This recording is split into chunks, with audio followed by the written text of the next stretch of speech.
alaikum, everyone. Thank you so much for joining us for MDAC 2026. We're very excited to have you. We are reusing part of our training materials for 2025, but we'll also be recording some talking points for 2026, which we'll share shortly. And thank you all for being here today. We're very excited for Muslim Day at the Capitol. Excited is kind of a weird way to say it. I don't know. I'm looking forward to great conversations, difficult conversations, all of the things that come with it. Go ahead and go to the next slide. So this is going to be our presentation overview. We want to give you a little bit of an understanding of who CAIR is. We want to give you a lot of information about Muslim Day at the Capitol, and then leave time at the end for Q&A.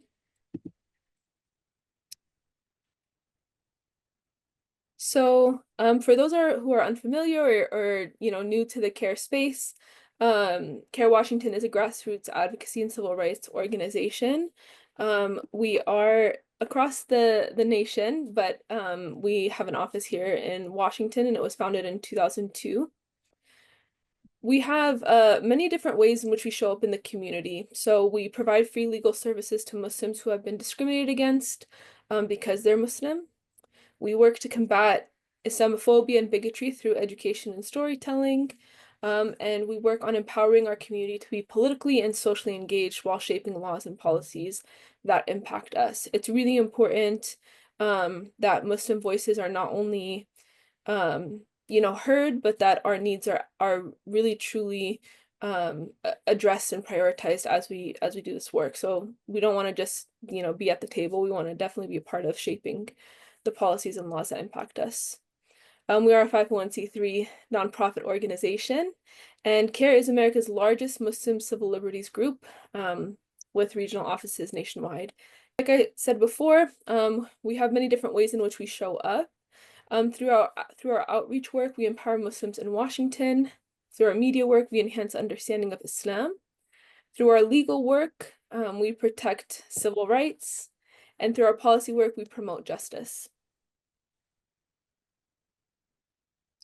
Now, when things come up in our community, we want to know, like, as soon as things happen.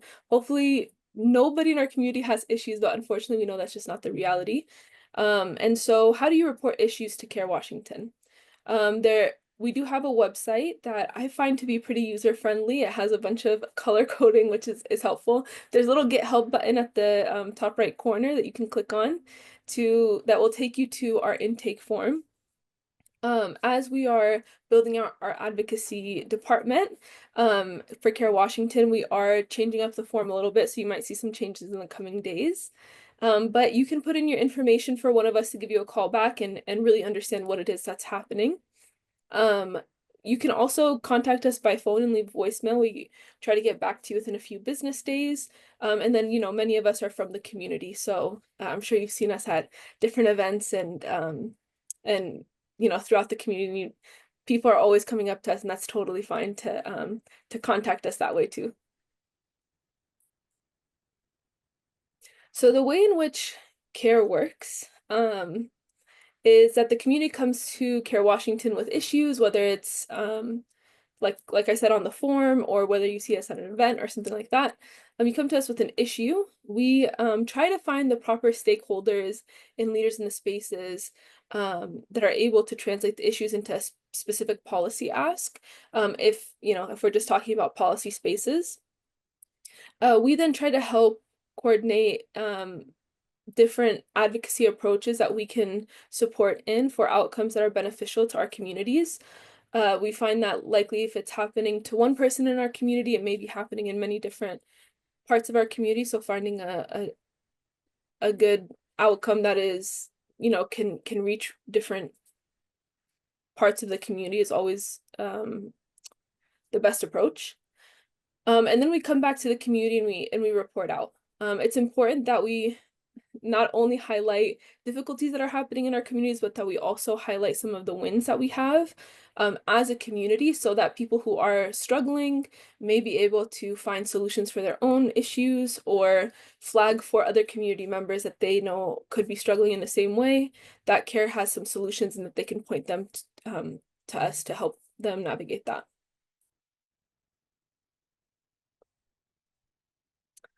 So this takes us to Muslim Day at the Capitol.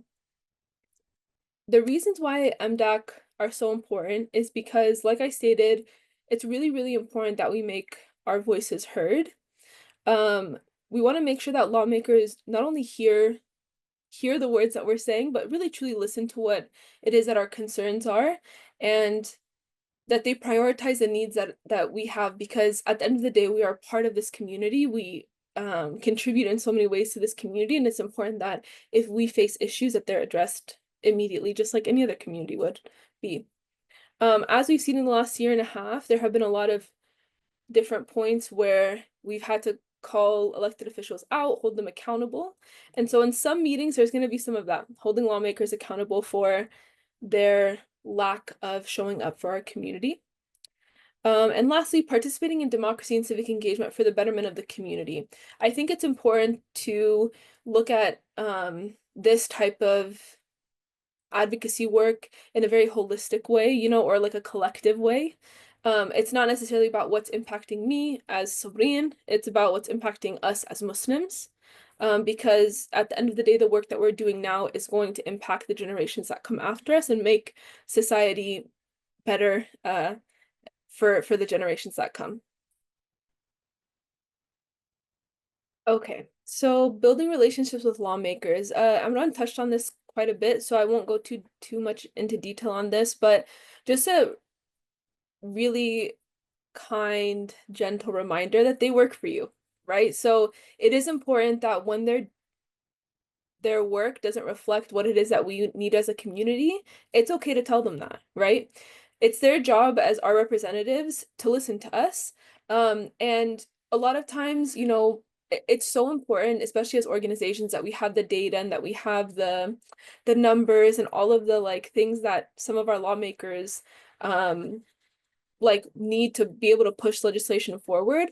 But I don't want anyone to downplay how important it is for them to hear our stories, right? Our lived experience really matters to them. And sometimes it is those stories that will allow, like, it'll give life to the numbers that organizations like CAIR will end up sending, right? It'll give life to the numbers that we're sending towards them. And so it's really important that they match some faces to names from their constituents and know that these stories are coming from their communities directly, and rather than just seeing numbers on spreadsheets. You know, they're both really effective in their own way. Ideally, policies are shaped by the lived experiences of everyday people. And at the end of the day, I think something that our community does so well is storytelling. And so many Indigenous communities really rely on this heavily. So I would really ask you guys to really lean into that at MDAC this year. Thank you, Sabreen. Assalamu alaikum. My name is Aya. I am the policy lead at CAIR Washington. I'm going to walk through a little bit the importance of what we're doing at MDAC and why the state, really, why the state of Washington. Obviously, if you're upset with what's happening in Gaza and, you know, in other parts of the Muslim world, you know, that's really in the hands of Congress. But there are a lot of things that are happening at the state level that impact us directly. And it's really important that we engage at local and state levels. And it really builds our community power for us to be able to also have influence at a congressional level. So, you know, we're not meeting with Susan DelBene or, you know, Patty Murray, but we will be meeting with your state legislators that represent your legislative district. on specific issues and we'll go through that in a moment, the talking points that we've developed related to what's been going on in community, as well as what, these people are able to really influence. And so examples of that are, Department of Education, OSPI, the Office of the Superintendent of Public Instruction. It's a weird name. That's our education department's name in Washington State. They have been, doing some things that have affected our communities negatively. And that's something that we should be communicating to our lawmakers. And I'll go into that a little bit more in detail in a moment. But our education policies, what goes in curriculum, what our kids are learning about, that policy is made at the state level, not in Congress. So that's an example of something that, affects us directly.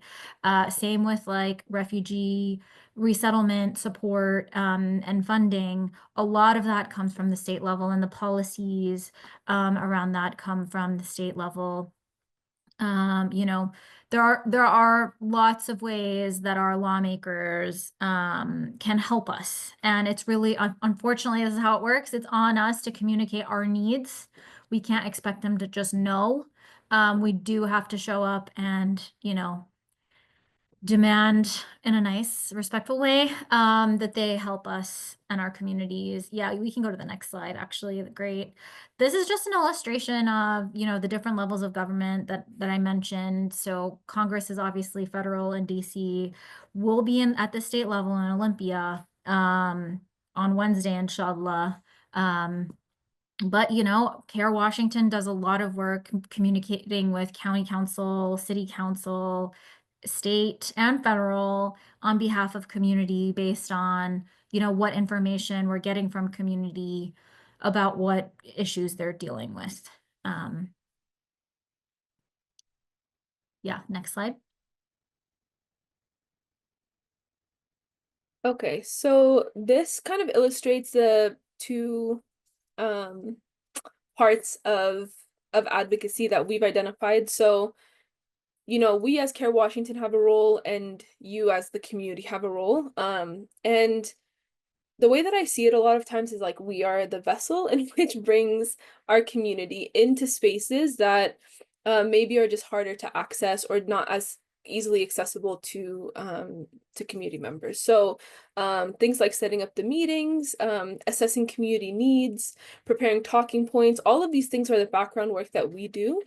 And honing in on legislation, really like a lot of what I and the policy team do is like reading through so many different bills and everything during the legislative session, talking to different legislators and really understanding what it is that could impact our community and getting it out there for us to act, essentially.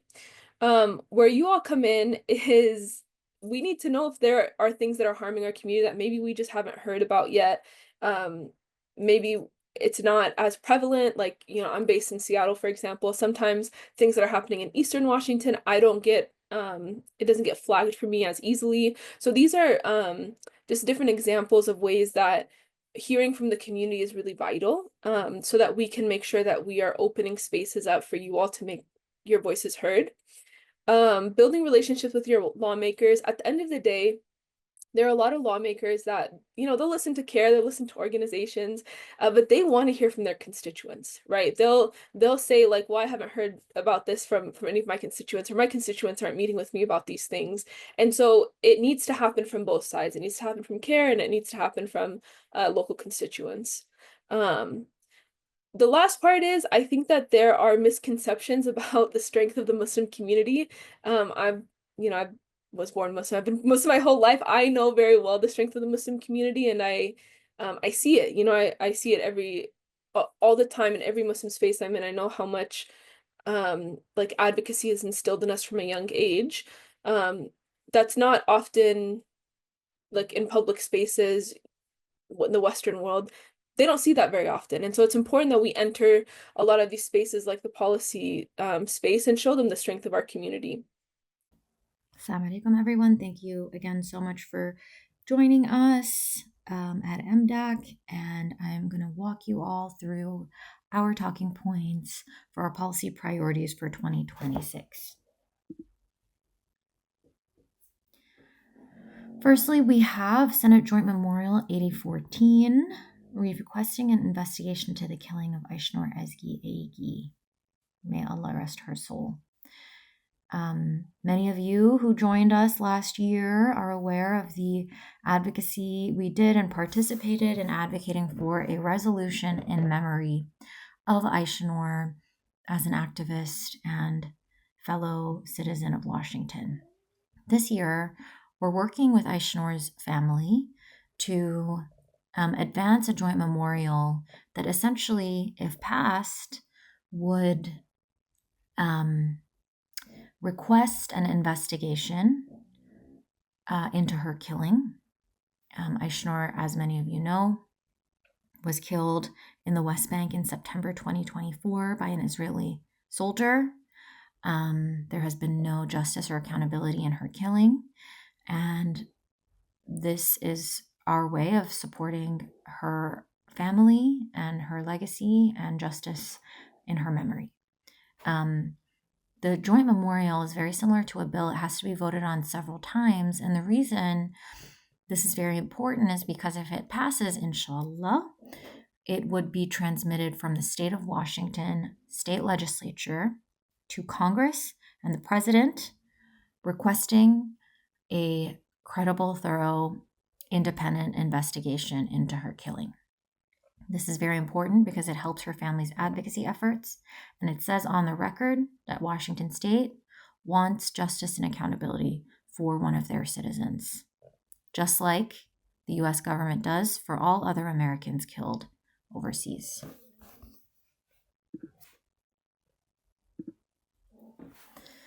Next, we are working on supporting some of our business owners from the community who came to us because they are not qualifying for minority-owned business certification.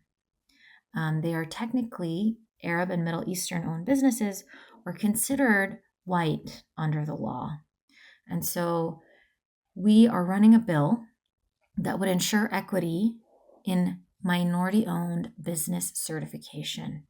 The reason this is so important is because the state often offers big contracts to businesses, and the vast majority of those contracts go to white-owned businesses. Only less than 5% actually end up going to minority-owned businesses. And Arab and Middle Easterners, because they're qualified as white, are not qualifying for that certification. So this bill would solve that problem and would allow them more opportunity to contract with the state. We really appreciate your support in advocating for this bill to support our brothers and sisters in that effort. Finally, we are working in coalition, the Fund Our Futures Coalition, on House Bill 2662, and the Senate version is 6304. This is the Fund Our Futures Ethical Investments Bill. Essentially, Washington State invests over $1.5 billion in companies that have profited from Israel's genocide in Gaza and other aggression in Greater Palestine. And CAIR has been very involved in looking at these numbers and trying to understand where the state's investments go. So, upon some of this research, we learned that many other activist groups have done some of this digging as well and have demands before the state to divest from investments like coal, fossil fuels, the GEO Group, which is the private detention facility that is profiting off of the detention and deportation of our brothers and sisters and neighbors. RealPage, which is a highly unethical algorithm that is pricing people out of their homes, Palantir, Chevron, and many more. So we have joined forces with a big coalition to ask the state to implement ethical investments, an ESG framework, which is very common. Other governments have done this in the past, including Norway, the state of California, the state of New York have done similar things. ESG investment frameworks are very common and actually not less profitable than regular investments, it turns out. So that is our third top priority. And we look forward to having you all join us in Olympia on Monday, the 16th. We will speak more about some of our priorities and answer all of your questions then. Thank you so much, and Jazakallah khair. These are just helpful tips. We went over quite a few of them. So I would say one of the biggest things to remember is that the meetings are very, very short. They're only 15 minutes. You'll see this in the breakdown of the talking points next. But what we ask is that, like, if there is somebody in the group that wants to share a story, for example, make sure that the stories are concise, that they get to the point that you want to land, essentially in a short amount of time, because it'll be really quick that your 15 minutes are up, and we want to make sure that our talking points are like consistent throughout all the meetings, so that we really get the message across that we've identified the needs of our community. After your meeting is done, take like 5 minutes to write down. It could be the whole group can get together and just write down, this person said this was a great meeting. She is married to a Muslim. She, studied this in school, or whatever, like information that they shared with you that shows if they're supportive or not supportive.